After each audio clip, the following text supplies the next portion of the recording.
Let's go ahead to Mayor Rich Mays, our guest of honor this morning. Rich, tell us what's going on. Thank you, Dan. It's always a pleasure to talk to the Community Affairs Committee. There's a lot going on at the city. Although we're not meeting on a regular basis during the month of August, we will be picking back up the regular meetings back in come September. But we do have one meeting coming up in August. It's a joint meeting with our Plan Commission to discuss some planning and zoning issues that we're going to be having a joint meeting with them about. But I think the thing that is probably most current and the most, as far as I'm concerned, most exciting is our Federal Street Plaza project is continuing to progress. This has been a goal of mine. I've talked about it probably every time that I'm here talking to this group. I've been mayor now for 6 years, and for 6 years I've been trying to get this project going. And last night we had our 15th meeting of the ad hoc committee that was appointed by the city council and me. And that 15th meeting was a very detailed meeting with our consultant, Walker Macy out of Portland, and really got into the nitty gritty of what this plaza is going to include. This will be on Federal Street, of course, on the city right away between 1st and 2nd Street. And the people on the committee include representatives of urban renewal, the city council, and the park district. And as I said, we hired a consultant about a year ago to take us through the process. And Walker Macy has done an excellent job of presenting different alternatives to us about what's going to be included with the plaza. They've had a lot of experience with plazas in other cities throughout especially the western, northwestern United States. Our first meeting was actually held in August of 2024, so it's actually been about a year. We had an open house in February at the Freebridge Brewery, and last night we're probably 90% completed to finalizing the final plan. I think it's safe to say that based on last night's meeting, that the new plan for the Federal Street Plaza will include benches, some swings, trees and trellises. We want to get as much shade on that plaza as possible. We're going to have a fountain or some sort of water feature right in the middle of the plaza, a small stage, and a place. It's just basically going to be a place to hang out. I might also add that we're also going to be renovating the transportation building on the north end of the plaza, and we hope that through that renovation, we're going to be able to attract, and we've already had commitments from Main Street to have their office there at the transportation building when the plaza is complete, as well as the Veterans Museum, who is currently in City Hall and will move over to the transportation building. So, like I said, we're very excited about this project. I personally am very excited about it. And as far as the schedule goes, we're going to continue with the planning process through the end of this year, send out documents for construction. Hopefully, we'll have construction underway by early spring of 2026, and the plaza will be completed in, say, the late summer, early fall of 2026. I might also add that the First Street project, which has been lingering for probably about 12 years here in the city, is going to be completed as well in conjunction with the Federal Street Plaza. Those two projects will be bid together, and those two projects will be on the same construction schedule. The Federal Street Plaza and the First Street project, which will include a renovation of First Street from Union all the way over to Laughlin. So again,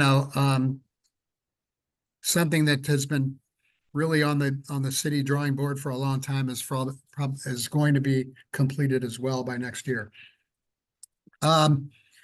The other thing that I think is very significant that has been happening in the downtown is the Tony's lot. We're continuing to work with Freebridge Brewing to have their facility built, a new facility there at the northeast corner of 2nd and Federal. That would dovetail nicely with the Federal Street Plaza should that project reach fruition. And we also have, of course, the Basalt Commons project over across from Ace Hardware on the north side of 3rd Street that we hope to get completed sometime in the next couple of years. So between those 3 projects, well, actually 4 projects, if you include First Street with Federal Street, project and the Tony's Lot and the Basalt Commons, I think our downtown is doing reasonably well. But I think should those projects happen in the next couple of years, I really think our downtown's going to accelerate and progress.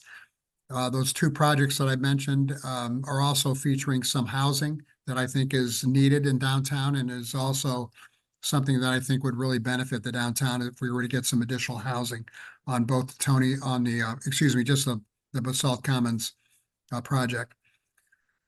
Okay, 2024, actually, we also completed our water master plan. Like most cities, we have some very aging infrastructure in our water system. We recently completed another 12-year project, the Dog River Pipeline last year. We're very proud of that. And that has certainly helped us with our water system. Google is doing a lot of work in the port area and actually completed a lot of that work, which I'll get to in a few minutes. But basically, the water system that we have here in the Dalles is antiquated, and we hope to, in the next few years, update that infrastructure that would include our water plant in the Mill Creek area, several miles south of the city. Also, the Crow Creek Dam, and also the water lines that connect the water plant with the rest of the city that are, a lot of them are 100 or 50 to 100 years old. That line has to be replaced and will be replaced in the coming years. The water plant itself is 75 years old. Needless to say, it's going to cost tens of millions of dollars to upgrade that water system. It will require a rate increase. That rate increase will be phased in over a 10-year period of time. Ordinarily, millions of dollars worth of water improvements would make a rather sizable water rate increase necessary. However, with the Google revenue, and I'll get into that a little more in detail in a few minutes, but we're hoping to use the revenues that are coming in off of the two new data centers to offset any rate increases in the future, so that we hold those rate increases down into single-digit area until, as opposed to double digits, shall we say. It's a little difficult right now to predict exactly what sort of rate increases would be in effect over the 10-year period of time. That's going to be a function of population growth, industrial development. It's going to be a function of water demand and capital project costs, and also inflation has been a big thing on all of our projects recently. But between these improvements and the Dog River Pipeline and what's going on in the port area with Google, with a new water plant and water lines, I think our water system is going to be in good shape in years to come. So that's probably between that and the Federal Street project, or at least in my opinion, the two projects that are probably the most significant for the city in the next couple of years. I also want to mention our beautification efforts. This is another goal of mine from 6 years ago when I became mayor. I'm very proud of the fact that we have made a lot of upgrades with beautification. I'd be remiss if I did not recognize the charter member of that beautification committee, Bill Lennox, who was actually my very first appointment as mayor in any committee. And I think our beautification committee has done a great job over the last 6 years in beautifying our city, along with their partners. And they've partnered up with many other organizations to, and I'll go through some of the projects they've been very instrumental in. The Mural Fest, which took place, it's hard to believe, 3 years ago now. It's in August of 2022, we had the Northwest Mural Fest. Since that project happened, we've added one mural per year. Most recently, this last year in 2024, we added the Wasco County mural right by Dean Dollarhide's insurance office at the corner of, I believe that's Laughlin and 2nd Street, the northeast corner there. It features the fact that Wasco County was once the largest county in the history of the United States.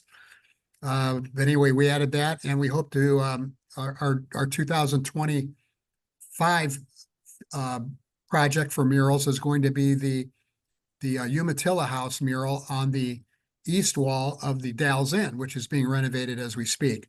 So that will be done also in 2025, and we're looking forward to 2026 and getting yet another mural project going.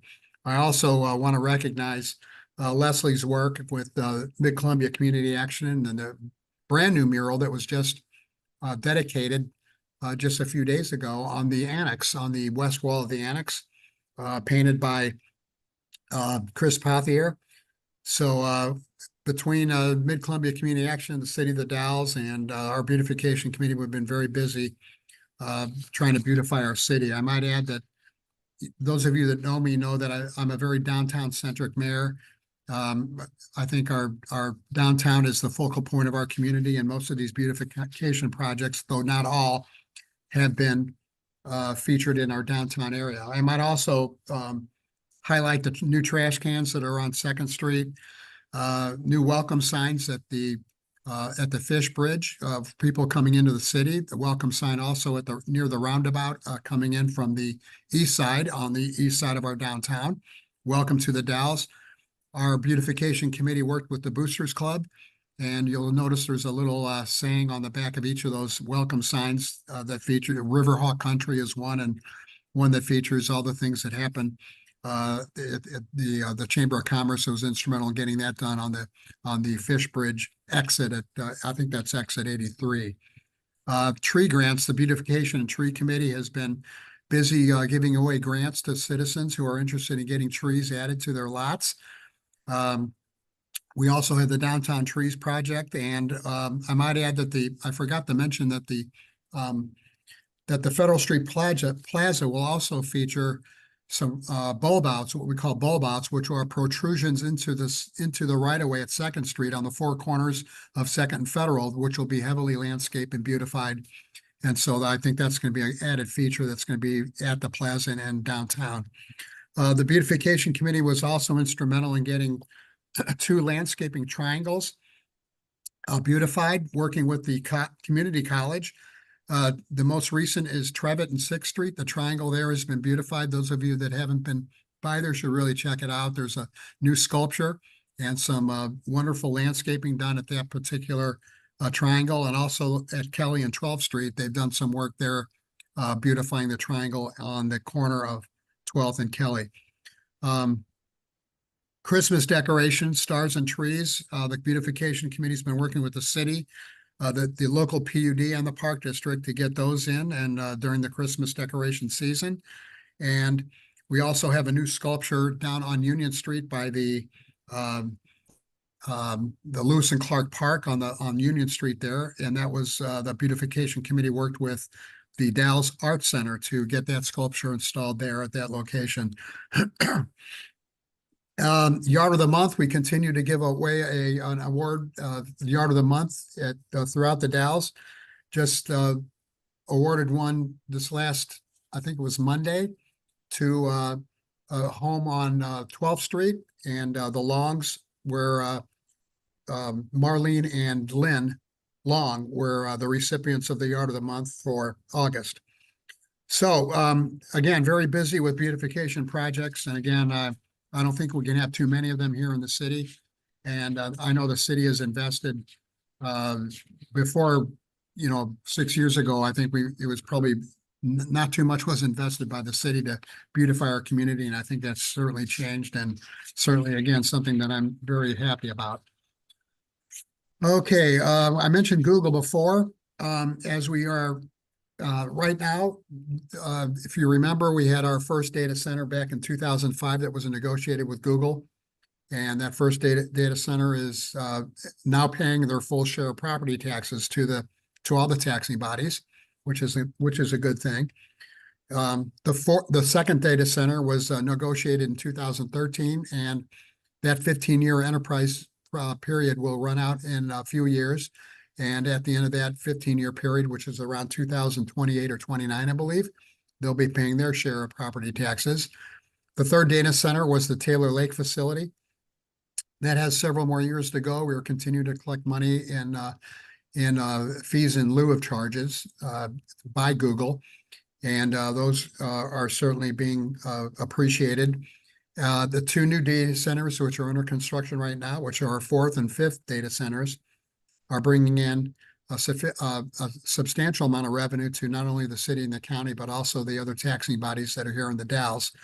we are getting, I've mentioned this before when I've talked before this Community Affairs Committee, that we are receiving 4 different revenues from the 2 new data centers which are being constructed as we speak. The first is an initial fee of $6 million.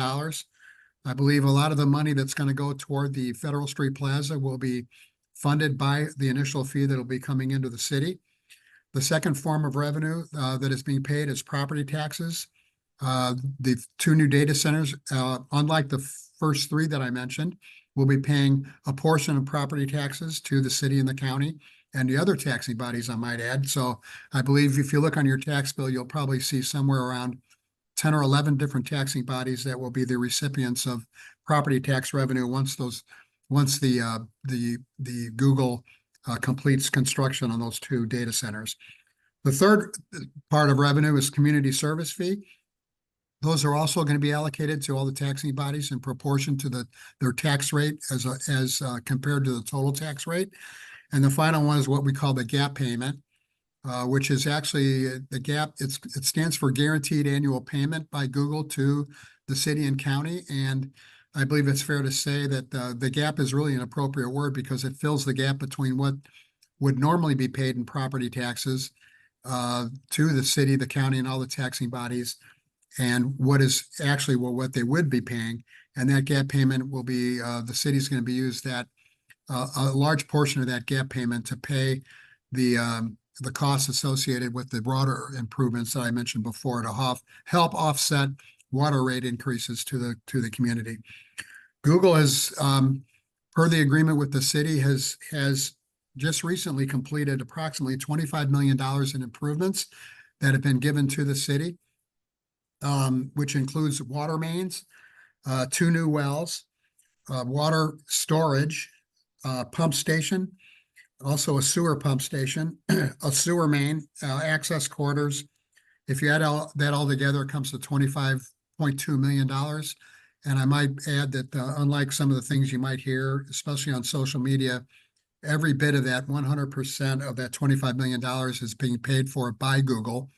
Not only are they paying all those costs associated with the improvements in water, sewer, and the corridors, but they are also paying the same rates as other commercial users. They're not getting any break on their water and sewer usage, and they're not getting any break, as I understand, with the PUD and the electrical costs.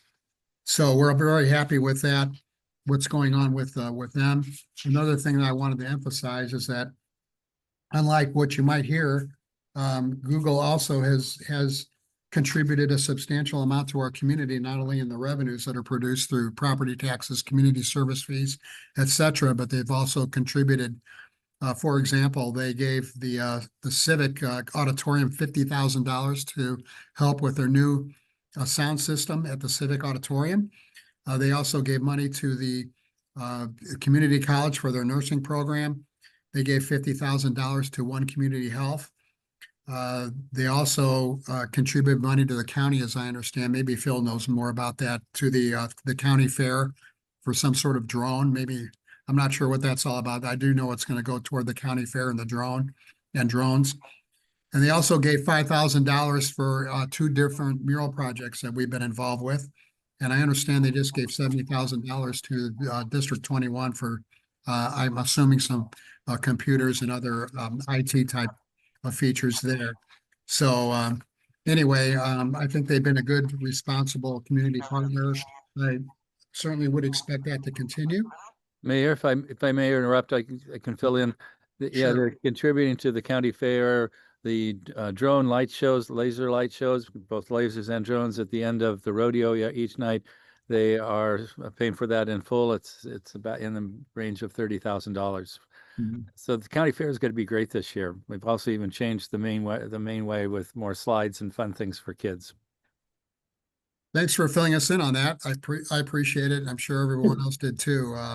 So I'd just like to finish with what we're looking forward to in the next couple of years. Short term, certainly in this calendar year and the next calendar year, our goals for 2025 and 26.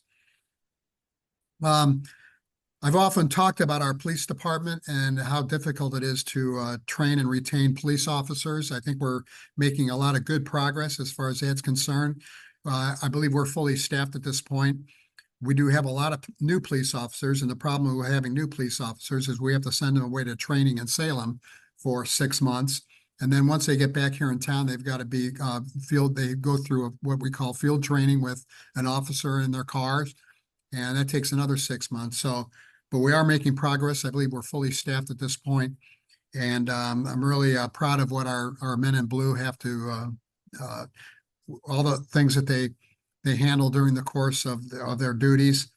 And so we are on our way to getting that fully staffed. And if we're not, we're already fully staffed. We're also, with being fully staffed, we're going to be looking at reinstating what we call our Neighborhood Enforcement Action Team, NEAT, which with a focus on local business support. And also that goes along with our community policing programs that feature the officers getting out in the community more, especially in the business districts. We're also looking at reestablishing the Mid-Columbia Interagency Narcotics Team, MINT, which deals with regional drug issues. And that has been something that's been kind of dormant for, I think, a few years, but that's going to be reinstated. And we're looking at reinstating that program with our community partners at the county and other cities in the immediate area here on this side of the river. Maintaining our sidewalk program. We have a 50-50 sidewalk program where we encourage residents to replace their sidewalks. It's 50-50 because the residents pay 50% of the cost of the new sidewalk and the city picks up the other half. This has been something that's been, I believe, the last 5 years we've had in our budget, and it's been very successful. As a matter of fact, I think we have waiting lists for people to replace their sidewalks, and we have been increasing the amount from our general fund that goes into those sidewalk programs every year. We're also going to be updating our animal control ordinance. That has been something that's attracted a lot of attention. More specifically, we've already dealt with all the other animals besides dogs and cats. And I think in the coming, just the next several months, we're going to be tackling the issue of dog control. I think there's going to be 4 main issues there that are going to surface. It's already been discussed at one time during a city work session and will be picked up in the coming months throughout 2025. I think the issues there, the most important issues are the number of dogs that you can have in one household, which is currently unlimited. I think probably the most controversial thing that we're going to be tackling is the leash law, requiring all dogs to be on a leash. Also, license enforcement. A lot of people don't understand that we already have a license to license your dog. Unfortunately, has never been enforced, and as a result, most of the dogs that we have in this community don't have a license. But we're going to be looking at having enforcing the existing license that we have to a greater extent. This isn't a revenue producer at all. It's more towards trying to control dogs running loose, for example, which is a big problem in the community. Our dogs running loose. It puts a big burden and pressure on our local dog control employee. And also the animal shelter is under a lot of pressure with loose dogs being turned over to the shelter. So that's something we're going to be getting into in the coming months. Also looking at our sign code, and I think we're going to be talking about this with the Plan Commission in a couple of weeks. And we're also going to be looking at establishing a housing working group. And also, we've also just recently appointed a city council person to the Mid-Columbia Housing Authority. Dan Richardson has been appointed by me and the city council, and Dan will be the first time a city representative will be serving on that particular board. I believe this just happened last month, and I'm not sure Dan has even had an opportunity to attend his first meeting there. I'm not sure, but certainly will be in next month at the latest. We're also going to be looking at ways to streamline the pre-approved housing plans, to streamline housing developments to the very limited extent that we can. As everybody knows, I've talked about this issue before. We're very limited in the amount of housing developments we can have here in the Dalles because of the restrictions on expanding our urban growth boundary due to issues with the Gorge Commission.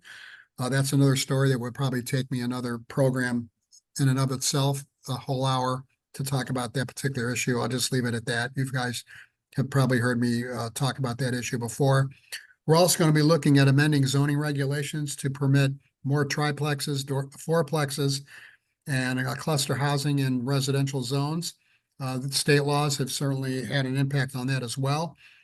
And we're also going to be looking at implementing a multi-unit property tax exemption to encourage more housing development. Those are all issues that are not in effect yet, but we're going to be talking to the Plan Commission about doing that. I think that, let's see, talked about Google. Oh, in 2026, we're going to be looking at, I talked extensively about our water master plan. We also have to complete a wastewater master plan, and we'll be getting into that in the next, during 2026 to look at implementation of selected projects to upgrade our antiquated sewer line system as well. Okay, I believe that I always like to leave time for questions and any discussion. Looks like we're right on time at 7:42. So at this point, I'd be happy to answer any questions anybody has. Wow. Mayor, first off, you are a volunteer, and the scope of everything you've been talking about, I think, speaks to the so many issues that you are tracking as mayor. It's amazing. Thank you. My message is thank you for what you're doing. We do have a question in the chat. I'd missed it earlier. This is from Phil Mosher. Are there any bike locking stables planned for downtown? Locking units where people can lock up their bikes. I don't know if that's part of the downtown. You know, I did neglect to point out in the Federal Street Plaza, thanks for bringing that up, that we will have a bike station there.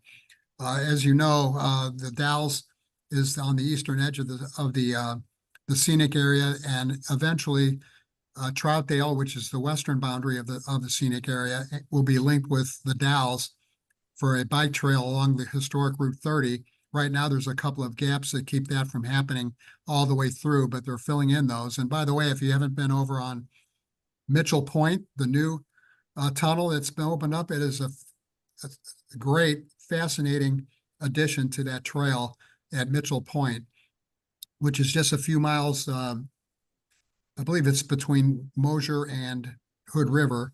But anyway, if you haven't been up there, it's really a great trail, a great hike, and I'd encourage you all to do that. But anyway, the Federal Street Plaza will have a bike station there that will allow, I believe, just the thing that Philip brought up, and people to repair their bikes and also to fill their tires and what have you there. So that's another feature of the Federal Street Plaza that I neglected to mention. Does that answer your question, Philip? Yes and no. One slight correction. Mitchell Point is on the west side of Hood River. Oh, thanks. Not to the east. Yeah. I think the bike station is great. There already is one down at the Kiwanis Park. I think what's just as important is just to have opportunities for bikes to be locked up throughout downtown, and that's very easy and inexpensive to do. Those staples, they just bolt into the ground. They're not a big investment or a big hindrance to anything. They don't take parking away or any of those controversial issues. So I have for years been amazed. I mean, like on 2nd Street and on 3rd Street, on all of them, there just is nowhere to lock your bike up. So people then resort to locking them to trees, which of course is not a great idea, or taking them into businesses, which some are supportive of and some are not. So I think that would be something that with a fairly low cost and time investment could make a huge difference for that important part that you're talking about, the bike traffic that we want to foster in the Dalles. Let me jump on that and suggest taking it to the beautification committee and have them go visit the bike locks at the Gloria Center, which are aesthetic and artistic and speak to the nature of the Gloria Center while also letting you lock your bike up. Great idea. I misunderstood your question in the chat box. Phil, you mentioned the term staples. And what is a staple for a bike? I'm showing my ignorance. Is this a metal? Yeah, it looks kind of like a staple. It's just a metal pipe that is rectangular, bolted to the ground, two risers and one on top. So Okay. it's super simple and straightforward, and they're just called bike staples because they look kind of like a staple. I've seen those. I didn't know there was a term for it. That's good to know. Questions for Mayor Mays? Thanks for that suggestion, Phil and Philip. I also want to just point out that I appreciate the compliments by Dan. Our staff has really risen to the occasion to get a lot of this stuff done. Our city manager, Matthew Cleaves, Jake, another recent addition to the city, has done a great job as our economic development officer. We have a new assistant to the city manager, Brenda Fahey, who has just come in. And we got a young people. When I classify young as anyone younger than me, which covers a lot of territory. But I'm just really excited about our staff and where we're going with a lot of the compliments I get throughout the community are really due to our staff and carrying through on city council direction. So thanks for mentioning that, Dan. Yeah, it's amazing how much awesome stuff is being done, really. Respect. We have a question from Tonya Brumley with Northwest Natural. Thanks, Tonya, Dan. and also any updates, Tonya, that you have for Northwest Natural. We want to leave time for that. Not today, not today. But my quick question is, I've noticed driving through the Union Street underpass while the ships are here, the cruise ships, there seems to be a large presence of transient people living along the sidewalks, and it's a little unfortunate because they are there the same day as the ships and the people are walking, and sometimes they're on both sides of the sidewalk, so it's uncomfortable, I think, for visitors. You can see them walking, and I'm driving by thinking, oh my gosh, this is our front door. I know it's not just our issue, it's everyone's issue. I'm just curious if there's a way or a place we could have them be where it's not right in our front door where visitors are coming, as we're talking about beautification. And I know it's a really uncomfortable subject, but literally they are living on the sidewalk under the bridge, and there is probably 20 feet of their personal items strung along the sidewalk, and it's just excessive, I guess might be the term. Yeah, I hear about this from my wife just every day because she's a guide. She's taken a part-time job with the cruise ship company to provide a guide throughout town for the people that are on the buses. And so I hear about it a lot. I will say that we recently went through this at Pentland Street, and I think we were successful in cleaning that up. It was not an easy thing to do. We are constrained by the law. The law says that that people that are homeless can be on public property and have a right to be on public property as long as there are not sufficient number of beds to house them. I think Leslie would tell you that the annex, which does house 50 or so units of houseless people, is filled, and there's a waiting list. So we are constrained by the public property and the laws throughout the state. Hang on a second. I could talk probably another hour about the homeless situation state laws, the recent Supreme Court case, how that does and does not apply to the state of Oregon. I will say that we do have a meeting next week to kind of strategize as to what to do about Union Street. I will say the reason they're there is because food is being served at Lewis and Clark Park. And the reason food is being served at Lewis and Clark is because it's not being served at St. Vincent de Paul anymore on Pentland Street. So it's a fine line between, trying to clamp down on people's, willingness and ability to provide food at that location. If they weren't providing food there, they'd either be providing it somewhere else, but that's why the people are collecting there. Now, I will say that although you can't really kick people off public property, there is a law that you cannot block the sidewalk, and so we're looking at ways that we can clean that up and still comply with the law, which says that no matter what, you know, homeless or not, you cannot block the sidewalk, the entirety of the sidewalk. So we are looking at that, and we expect to get into that next week. So thanks for bringing that up, Tanya. Yeah, but I do hear about it a lot. And I did know that they feed them there. That's why I just wondered if there was another place to feed them where maybe it's not so front and center to our visitors, and that they could still be on the sidewalks, because I knew that was the rule and the law and all of that too. I don't know the right answer. Seems like a really good group where you can have you know, ideas and suggestions. So thanks for your thoughts there, Rich. Well, every time you look at somewhere else to put them, you raise the issue of the not in my backyard issue. And it's been a very challenging thing for the city, as well as you pointed out. I'm on the board of directors for the Oregon Mayors Association. So I hear about homeless issues all the time and what other cities are facing. And it's been a challenge for everybody, and we're working with it the best we can.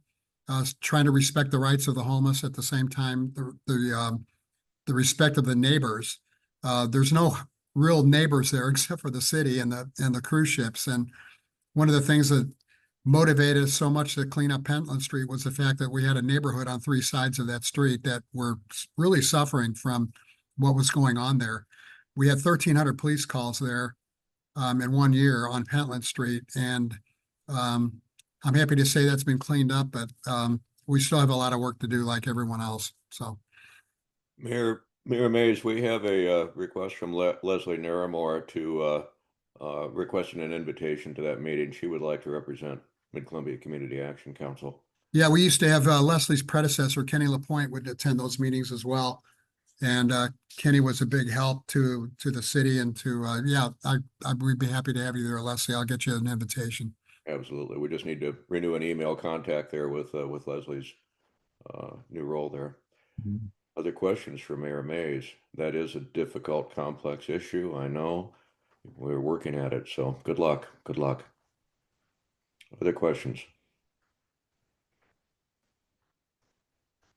Oh, come on, with all of those topics. Well, the combined work around the Plaza, First Street, and Tony's site, that is going to be magnificent. Glad to hear it. Glad to hear it's all coming together, sir. If there are no other questions, we still have another 5 minutes here. Any topics we'd like to bring up in 5 minutes? If not, why don't we go ahead and give everyone 5 minutes to their time, to their day, and again, express appreciation on behalf of the Dalles Area Chamber to Mayor Rich Mays for those fantastic updates on the City of the Dalles, and all of you for participating. We are continuing outreach to bring additional folks in. I've been working with Lisa on the Chamber's mailing list. Bill Lennox, you've been very helpful in providing guidance on this, and I'd like to run some additional ideas by you, and compare mailing lists from your earlier work with Governmental Affairs Committee. I've been going through my listserv, and I'll be sending out some invites to folks from my network.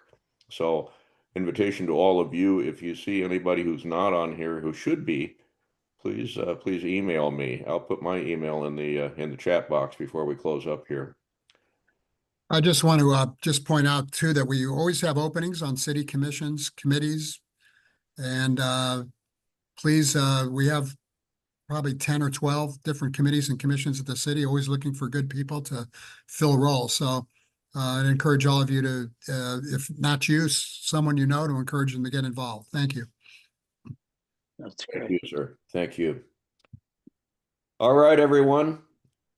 Appreciate your time this morning. We'll see you next Thursday, 7 a.m. for the Dalles Area Chamber's Community Affairs. Great. Enjoy the rest of your week. Thank you, Dan. Thank you. Thank you all. Thank you, everyone.